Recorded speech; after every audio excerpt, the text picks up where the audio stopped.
Hi everyone, I am Dr. Meenal Mohit, consultant endocrinologist Manipal hospital Jaipur. आज यहाँ पर हम बात करेंगे इंसुलिन और मधुमेह।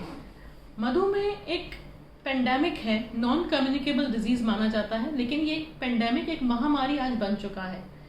हर 10 में से एक इंसान आज मधुमेह के खतरे से खेल रहा है और हर 5 में से एक को ये पता ही नहीं है कि शायद उसको भी मधुमेह है। ऐसे में रोल आता है इंसुलिन का। इंसुलिन की डिस्कवरी बेंटिंग एंड बेस्ट ने आज से 100 साल पहले ही कर दी थी और एक लंबी जर्नी के बाद, एक 100 साल की जर्नी के बाद आज हम यहाँ पे बात कर रहे हैं इंसुलिन के फायदे और नुकसान की। इंसुलिन उस वक्त काम में लिया जाता है जब पेशेंट पूरी तरह से मानसिक तौर पर राजी हो कि यस, मैं इंसुलिन को एक्सेप्ट करने के लिए रेडी हूँ। क्योंकि इंसुलिन का एक सबसे बड़ा जो फॉल्ट मान लीजिए या कमी मान लीजिए वो ये है कि हम आज तक इसको गोली के रूप में नहीं बना पाए हैं, एक इंजेक्शन के रूप में हमारे पास है और पेशेंट्स जो है वो इंसुलिन से कम और पेन या इंजेक्शन से ज़्यादा घबराते हैं, प्रिक से ज़्यादा घबराते हैं। अदरवाइज इंसुलिन हमारा सबसे बड़ा मधुमेह में काम आने वाला दोस्त है। इंसुलिन पैनक्रियास से बनने वाला एक हार्मोन है जो आमतौर पे हम सभी के शरीर में बनता है, लेकिन जिन पेशेंट्स के शरीर में यह इंसुलिन काम नहीं कर पाता उन पेशेंट्स को हाइपरग्लाइसीमिया या मधुमेह का सामना करना पड़ता है। ऐसे में शुरू में हम कुछ दवाइयाँ देते हैं, लेकिन जब दवाइयाँ काम नहीं कर पाती हैं तब काम आता है केवल इंसुलिन। इंसुलिन ना केवल हमारे ब्लड ग्लूकोज को कंट्रोल करता है बट ये एक एनाबॉलिक हार्मोन भी है, इसलिए ये और भी कई तरह से हमारे शरीर में डायबिटीज के मैनेजमेंट में या मेटाबॉलिक कंट्रोल में फायदेमंद रहता है। कुछ ऐसी विशेष परिस्थितियां जैसे बचपन का डायबिटीज यानी कि टाइप 1 डायबिटीज, गर्भावस्था की डायबिटीज यानी जेस्टेशनल डायबिटीज, या फिर हॉस्पिटल मैनेजमेंट ऑफ डायबिटीज, जब पेशेंट किसी और बीमारी से लड़ रहा है और किसी और वजह से उसको हॉस्पिटलाइज करना पड़ा है, इन परिस्थितियों में केवल और केवल एक ही चीज काम आती है और वो है इंसुलिन।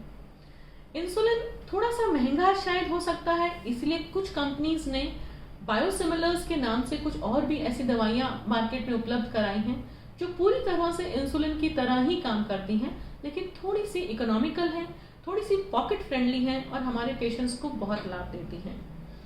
जब हम इंसुलिन की बात करते हैं और कॉस्ट की बात करते हैं तो दो तरह के इंसुलिन यूजुअली मार्केट में अवेलेबल हैं। एक है जो कन्वेंशनल इंसुलिन हैं जो इनिशियली हमारे पास थे, और एक है न्यूअर इंसुलिन या एनालॉग इंसुलिन जिनको हमने जेनेटिकली डिजाइन किया है, इंजीनियर्ड इंसुलिन हैं। जो कन्वेंशनल इंसुलिन हैं वो भी इक्वल इफेक्टिव है और उतने ही अच्छे से काम करते हैं जैसे कि न्यूअर इंसुलिन या एनालॉग्स काम करते हैं, लेकिन वो थोड़े इकोनॉमिकल हैं और हमारी जो थोड़ी इकोनॉमिकली डिप्राइव्ड या गरीब जनता है उसके लिए थोड़े ज़्यादा इजीली अवेलेबल हो पाते हैं।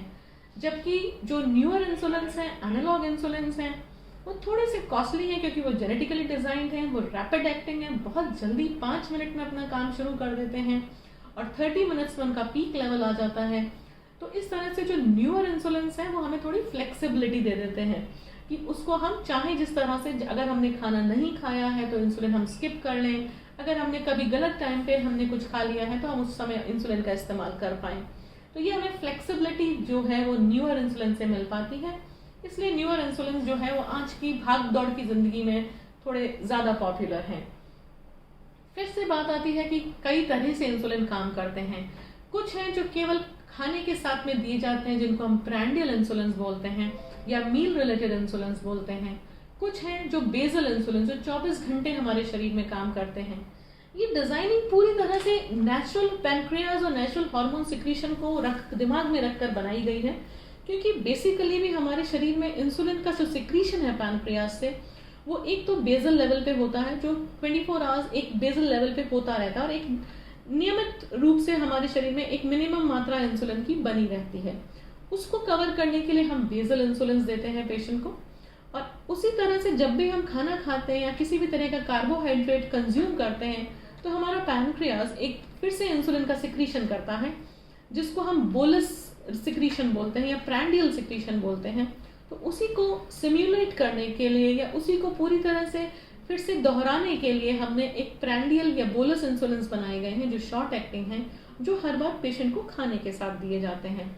जब हम पेशेंट को ब्रेकफास्ट, लंच और डिनर तीनों बार खाने के साथ में द प्रांडियल इंसुलिन या बोलस इंसुलिन देते हैं और बेसल इंसुलिन रात को सोते समय देते हैं, तो हम बेसल बोलस रेजीम किसको कहते हैं।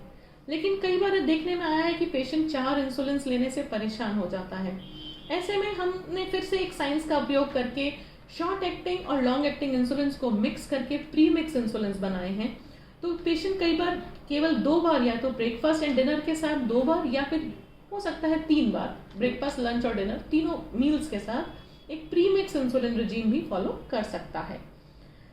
अक्सर देखने में आया है कि पेशेंट्स जो है वो इंसुलिन से थोड़ा घबराते हैं। इंसुलिन से डेफिनेटली कुछ साइड इफेक्ट्स होंगे, जैसे मैंने आपसे कहा कि वो एक एनाबॉलिक हार्मोन है, तो उससे थोड़ा सा वेट गेन होने की संभावना रहती है। एट द सेम टाइम ये एक अचूक बाण है मधुमेह से हमारी फाइट में, या हमारे मधुमेह के अगेंस्ट हमारी वॉर में। तो डेफिनेटली जब ये इतना कारगर है तो इससे थोड़ी से संभावना रहती है कि शुगर्स डाउन चले जाएं, जिसको हम हाइपोग्लाइसीमिया कहते हैं।